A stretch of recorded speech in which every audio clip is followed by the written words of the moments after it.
નમસ્કાર મિત્રો, આપ સર્વેનો ધાર્મિક દુનિયામાં ફરીથી હાર્દિક સ્વાગત છે.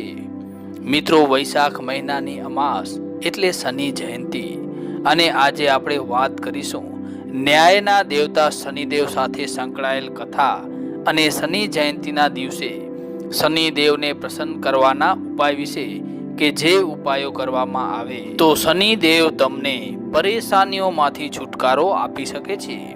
મિત્રો, વિડીયોને લાઈક જરૂરથી કરજો અને કોમેન્ટમાં જય શનિદેવ જરૂરથી લખજો. દોસ્તો, શનિદેવને ન્યાયના દેવતા કહેવામાં આવે છે. માણસના કર્મ મુજબ ફળ પ્રાપ્ત કરે છે. ભગવાન શનિદેવનો જન્મોત્સવ દરેક વર્ષ વૈશાખ માસની અમાસના દિવસે ઉજવાય છે. શનિ જયંતિ પર શનિ દર્શન અને પૂજાનો ખાસ મહત્વ હોય છે કે જાતકની કુંડળીમાં મહાદશા, અંતરદશા, સાડાસાતી અને ઢૈયા ચાલી રહી હોય તે લોકોએ શનિદેવની પૂજા અને કેટલાક ઉપાયો કરવાથી પરેશાનીઓમાંથી છુટકારો મળી જાય છે. તો આવો જાણીએ શનિ જયંતિ પર શનિદેવની પૂજાના મહત્વ વિશે. સૂર્યપુત્ર ભગવાન શનિ ન્યાયના દેવતા અને બધા નવગ્રહમાં જ્યોતિષની નજરિયાથી શનિ ગ્રહનો ખાસ મહત્વ છે, અને માનવામાં આવે છે કે દરેક રાશિ પર શનિનો અસર આશરે 7.5 વર્ષ સુધી રહે છે. અને એવું પણ કહેવાય છે કે માણસના જીવનમાં મુશ્કેલી અને રોગોને લાવવાનું કામ શનિદેવ કરે છે, પણ આ માન્યતા એકદમ ખોટી છે. શનિદેવ માણસને તેમના કર્મ મુજબ ફળ આપે છે. શનિના શુભ થતા પર તે જાતકને શુભ ફળ આપી તેમના જીવન સુખમય પણ બનાવે છે. જ્યોતિષ શાસ્ત્રમાં શનિદેવનો ખાસ મહત્વ છે, અને કુંડળીમાં શનિના શુભ થતા પર માણસ બધા પ્રકારના સુખ, ઐશ્વર્ય અને ભોગ વિલાસપૂર્વક જીવન વ્યતીત કરે છે.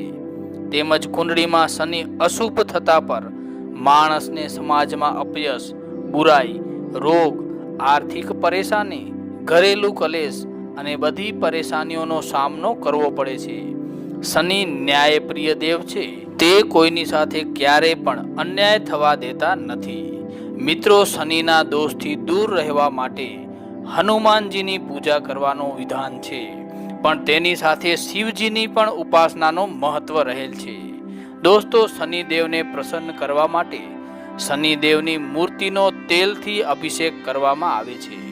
શનિ જયંતિ પર કેટલાક ઉપાય વિશે વાત કરીએ તો શનિ જયંતિના દિવસે સવારે સ્નાન કરી શનિ મંદિર જઈને તેલ અર્પિત કરવું જોઈએ. શનિ જયંતિ પર તમારી યથાશક્તિ મુજબ ગરીબોને દાન અવશ્ય કરવું જોઈએ.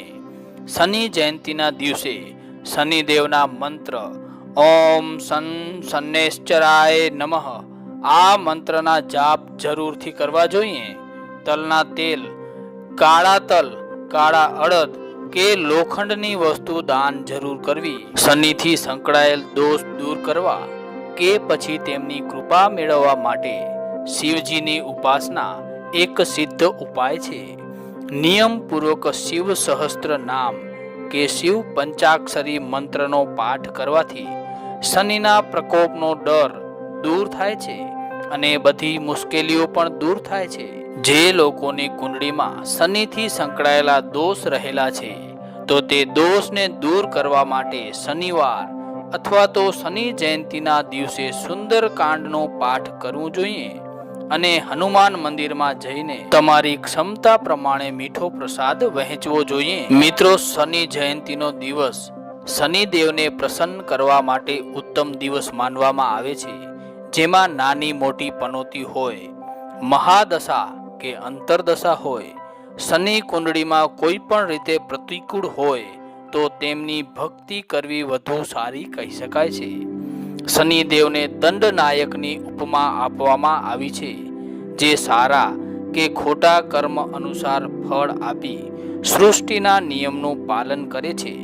જો સારા કર્મ હશે તો સારું ફળ અવશ્ય મળશે, તેવી જ રીતે અનીતિ કે કુકર્મ હશે તો દંડ પણ મળશે.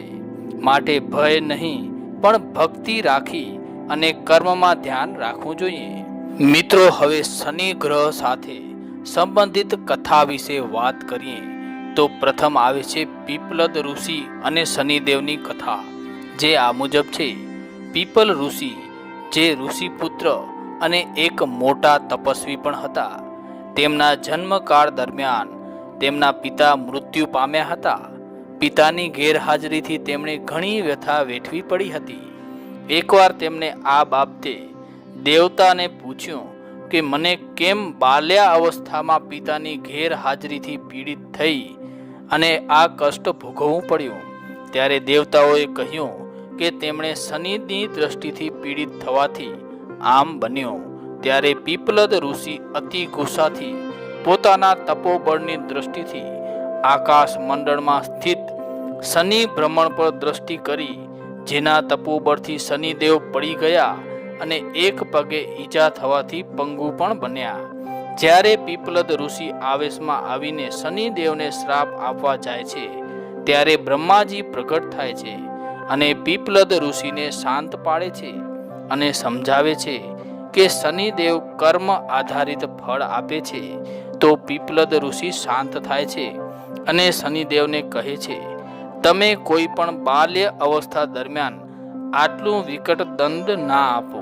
ત્યારે શનિદેવ કહે છે કે હું કર્મ આધારે નીતિ અનુસરું છું, પણ જો કોઈ આપના દ્વારા રચિત સ્તોત્ર પાઠનું પઠન કરશે તો તેને શનિનો પ્રકોપ પીડામાં રાહત થશે. પીપલદ ઋષિનો જન્મ પીપળાના વૃક્ષ નીચે થયેલો અને નાનપણમાં પીપળાના પાન ખાઈ તપ કરેલ, જેથી પીપળાના વૃક્ષની પૂજાથી શનિ શાંત થાય છે. બીજી કથા વિશે વાત કરીએ તો શનિદેવ અને ભગવાન શિવ સાથે સંકળાયેલ છે. એકવાર ભગવાન શિવ અને શનિદેવ વચ્ચે યુદ્ધ થાય છે. તે યુદ્ધ ભીષણ થતા ભગવાન શિવે શનિ પર તીક્ષ્ણ પ્રહાર કરતા શનિદેવ મૂર્છિત થાય છે, જેથી શનિદેવના પિતા સૂર્યદેવ વ્યથિત થાય છે અને શંકર ભગવાનને પ્રાર્થના કરે છે.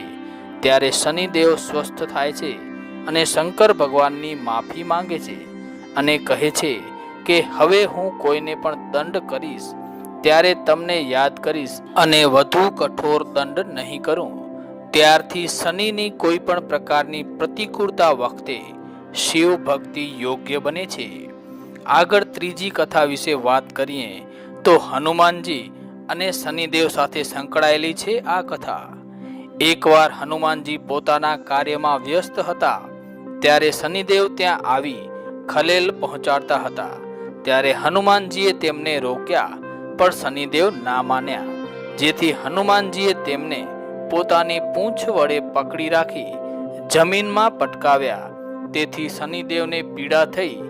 જ્યારે હનુમાનજી પોતાના કામમાંથી નિવૃત્ત થયા ત્યારે શનિદેવને મુક્ત કર્યા, પણ શનિદેવ પીડિત થયેલા. ત્યારે હનુમાનજીએ તેમને તેલ લગાવવા આપ્યું, જેનાથી શનિદેવની પીડા શાંત થઈ અને ત્યારથી શનિદેવને તેલ અર્પણ કરાય છે. બીજી એક કથા મુજબ એકવાર લંકાના રાજા રાવણે શનિદેવને કેદ કર્યા હતા. જ્યારે હનુમાનજી સીતાજીને શોધવા લંકામાં જાય છે, ત્યારે શનિદેવને કેદમાંથી છોડાવે છે. ત્યારે શનિદેવ પણ કહે છે કે જે લોકો હનુમાનજીની ભક્તિ કરશે તેને હું વધુ પીડિત નહીં કરું. તેથી હનુમાનજીની ભક્તિ શનિની પ્રતિકૂળતા વખતે કરવી જોઈએ. આગળ બીજી કથા વિશે વાત કરીએ તો શનિદેવ અને તેમના પત્નીની છે. એકવાર શનિદેવ ધ્યાનમાં મગ્ન હતા, ત્યારે તેમની પત્નીઓ ત્યાં આવી જાય છે, પણ શનિદેવ તેમના પર કોઈ ધ્યાન ના આપ્યું, જેથી પત્નીઓને લાગે છે કે શનિદેવ પોતાના તરફ દુર્વ્યવહાર કરે છે અને ગુસ્સામાં આવીને શનિદેવને શ્રાપ આપે છે કે તમે જેના પર દ્રષ્ટિ કરશો તેનો નાશ થશે. આ સાંભળી ભગવાન હાજર થાય છે અને પરિસ્થિતિને થાળે પાડી અને ભગવાન આશીર્વાદ આપે છે કે જ્યારે શનિદેવની પ્રતિકૂળતા હોય ત્યારે જો શનિદેવની પત્નીઓના નામ સ્મરણ કરવામાં આવશે તો શનિની પ્રતિકૂળતા ઓછી થઈ જશે. ત્યારથી મનુષ્ય શનિની પ્રતિકૂળતા વખતે શનિની પત્નીના નામ સ્મરણ કરવામાં આવે છે. જય શનિદેવ.